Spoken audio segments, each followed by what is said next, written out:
Bonjour mes frères et sœurs. Et après quelques mois d'arrêt, par la grâce de Dieu, nous recommençons l'Épître aux Romains et nous sommes rendus au chapitre 9. Mais comme la mémoire est une faculté qui oublie et je suis un mordu du contexte, j'aime que les gens puissent étudier la Bible dans leur contexte. Et si je commence le chapitre 9 sans nous rappeler un petit peu qu'est-ce qu'on a appris dans les premiers chapitres, nous allons peut-être manquer un peu le bateau. Donc, nous allons commencer, si vous voulez bien, par la prière. Notre bon Père du ciel, on s'arrête encore une fois pour continuer en ce mois de septembre et pendant quelques mois l'étude de l'Épître aux Romains. Toi qui nous parles par l'apôtre Paul. Nous sommes conscients que ce n'est pas Paul qui s'adresse à nous, mais toi. Et on veut, Seigneur Dieu, que on approche ensemble avec respect, avec humilité, ce que tu as à nous dire. Seigneur, l'Évangile, c'est un reflet de toi-même. Et c'est pour ça que nous voulons bien la comprendre. Parce que nous voulons bien te comprendre. Nous voulons bien te voir. Nous voulons bien te présenter aux gens autour de nous. Notre adoration, notre louange, nos actions de grâce dépendent de notre compréhension de qui tu es, de qui ton Fils est, et quel est le plan pour l'humanité afin qu'elle puisse te servir. Donc, conduis-nous encore ce matin par ton Esprit Saint. Amen. Donc, ce matin, ou je devrais dire aujourd'hui, dépendamment quand est-ce que vous allez écouter la vidéo, nous allons prendre le temps de résumer les premiers 8 chapitres, afin qu'on comprenne ensuite ça les chapitres 9, 10 et 11. Parce que le chapitre 1 jusqu'au chapitre 11, c'est la partie doctrinale de l'Épître aux Romains. À partir du chapitre 12, on va rentrer plutôt dans ce qu'on appelle la pratique de la vie chrétienne. Mais la pratique va être précédée de la compréhension que nous avons des premiers 11 chapitres. Donc, c'est essentiel qu'on comprenne bien. De plus en plus, en jasant avec les gens, je me rends compte que la compréhension que nous avons de l'être humain dans ce monde est très importante. Et c'est pour ça que l'apôtre Paul, il consacre 3 chapitres au début. Il va décrire dans ces 3 premiers chapitres-là, où il nous a décrit, si je peux dire ça comme ça, dans ces 3 premiers chapitres, l'état de l'être humain. Et on appelle ça la dépravité de l'être humain, ou la dépravation totale de l'être humain. Il prend le temps de démontrer que les Juifs et les Grecs, peu importe qui ils sont dans la même situation. Il a démontré que l'être humain est perdu, que l'être humain ne cherche pas Dieu, que l'être humain ne fait pas le bien, que l'être humain est perverti, que l'être humain est en rébellion contre Dieu. Et on a vu que dès le chapitre 1, l'être humain ne s'étant pas soucié de connaître Dieu, Dieu l'a livré à ses sens réprouvés. Donc, on a vu que dans l'être humain, il n'y a rien de bon. Si on pense qu'il y a quelque chose de bon dans l'être humain, on va croire, comme la majorité des religions dans ce monde, on va croire que l'être humain peut gagner son ciel à la sueur de son front. On va croire que l'être humain peut se rendre agréable à Dieu par sa vie, par ses œuvres, par ses paroles, par ses actions. Parce que si je suis bon, si je suis foncièrement bon, mais automatiquement, je peux m'approcher de Dieu. Mais si je suis mauvais, complètement mauvais, incapable de plaire à Dieu, que je ne veux même pas lui plaire, même si je voudrais lui plaire, je ne serais pas capable, et même si je serais capable, je ne le voudrais pas. L'être humain ne peut pas, ne cherche pas Dieu. Ça, on a résumé ça dans une phrase, l'apôtre Paul a résumé ça dans une phrase. Tous ont péché et sont privés de la gloire de Dieu. Tout le monde, juif, grec, jeune, vieux, noir, blanc, femme, homme, on est privé de contempler la gloire de Dieu. On est privé de la présence de Dieu à cause du péché.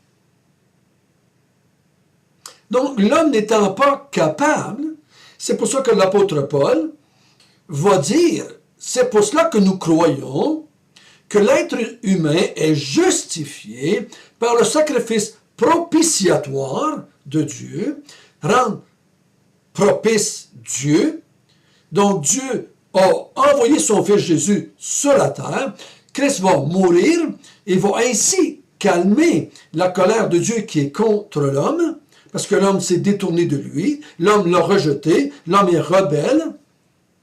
Donc, l'apôtre Paul dit à la fin du chapitre 3, nous croyons que l'être humain est justifié par la foi, sans les œuvres de la loi, par le sacrifice propitiatoire de Jésus-Christ. Donc il dit, on doit se repentir et croire en Jésus pour être délivré de la colère de Dieu et d'être rendu capable d'adorer Dieu et de servir Dieu. Ensuite, au chapitre 4, il a dit, c'est comme Abraham. Abraham a été justifié par la foi. Il a été justifié par la foi avant les œuvres de la loi, avant la circoncision, afin qu'il devienne le père de la foi des Juifs et des Grecs. Abraham va devenir l'exemple que la justice s'obtient par la foi, autant pour les Juifs que pour les Grecs. Donc, il n'y a pas deux moyens d'être sauvé, un pour les Juifs ou un pour les Grecs. Et ensuite, il dit, au chapitre 5, que le péché est entré dans le monde par un seul homme, par Adam, et que ainsi la mort s'est étendue à tous les hommes. Qu'ils soient juifs ou qu'ils soient grecs, la mort s'est étendue à tous les hommes en Adam, parce que le péché est entré dans le monde par Adam. Mais la justice, elle peut être acquise en Jésus-Christ, qu'on appelle le second Adam. Jésus-Christ est le moyen par lequel l'être humain peut être justifié. Qu'il soit grec ou qu'il soit juif, il y a un seul moyen d'obtenir la justice. Ce n'est pas par les œuvres, ce n'est pas par une religion, ce n'est pas à l'observation de la loi, mais en croyant en Jésus-Christ.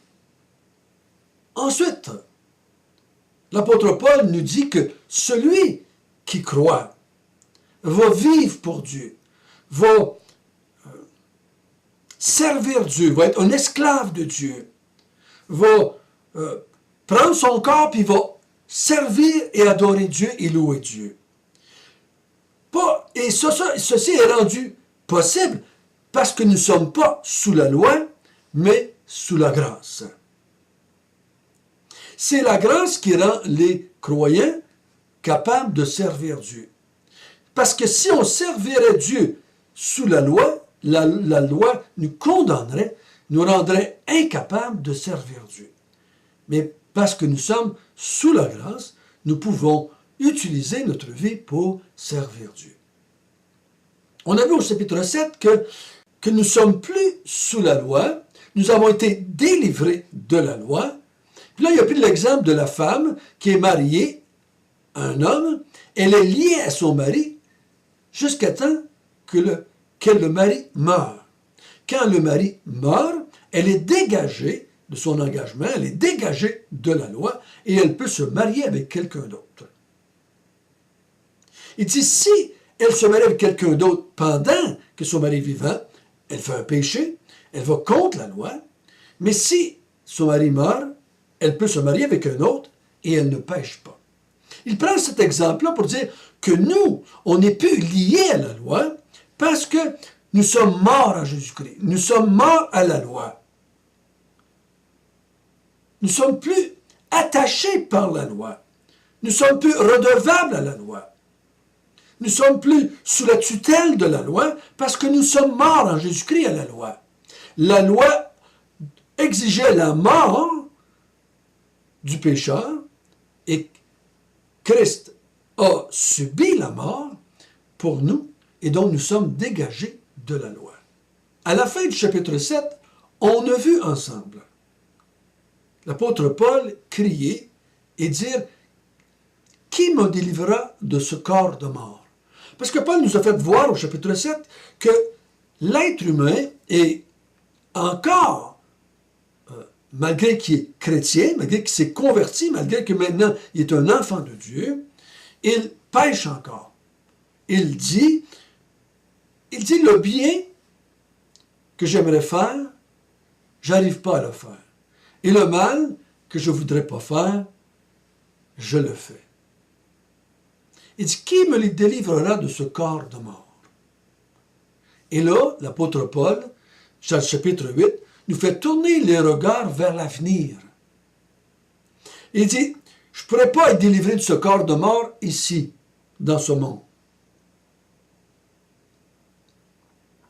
Mais je vais être délivré de ce corps de mort par la résurrection à la fin des temps. Et c'est pour ça qu'il dit, gloire soit rendue à Dieu par Jésus-Christ.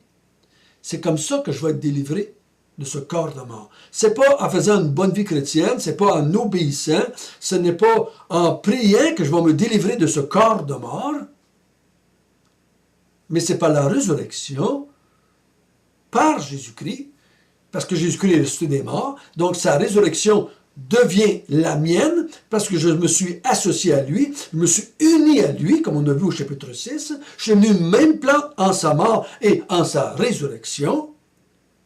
Donc, sa résurrection fait partie de mon salut, et je vais être délivré de ce corps de mort par la résurrection comme Jésus-Christ. Et là, on arrive au chapitre 9. Et avant de commencer, pensons-y un peu. Il dit, dans les premiers 3 chapitres, l'être humain ne cherche pas Dieu, ne veut pas Dieu, ne fait pas le bien, il est perverti, il est mort, il est sans Dieu, il ne veut pas s'approcher de Dieu parce qu'il est dans le péché. Il ne se soucie pas de connaître Dieu. Il ne cherche pas Dieu. Il est sous l'empire du péché. Et là, on lui présente un moyen d'être sauvé qui est la repentance et la foi en Jésus-Christ. On lui présente qu'il doit devenir une même plante avec Christ par la foi pour être capable d'adorer Dieu et de servir Dieu. Mais les 3 premiers chapitres nous ont dit qu'il ne veut pas, qu'il ne peut pas. Et c'est pour ça que l'apôtre Paul dit au chapitre 8, « La chair ne veut pas et ne peut pas plaire à Dieu. » Donc, comment un homme qui ne veut pas va-t-il finalement croire en un Dieu en lequel il ne veut pas croire? Comment va-t-il finir par s'approcher de Dieu quand il ne veut pas s'approcher de Dieu? Il y a une espèce de... On se pose la question, mais comment est-ce que l'homme qui cherche Dieu va-t-il finir par obéir à cet évangile s'il ne veut pas, s'il ne peut pas? Et c'est là que le chapitre 9 va rentrer en ligne de compte.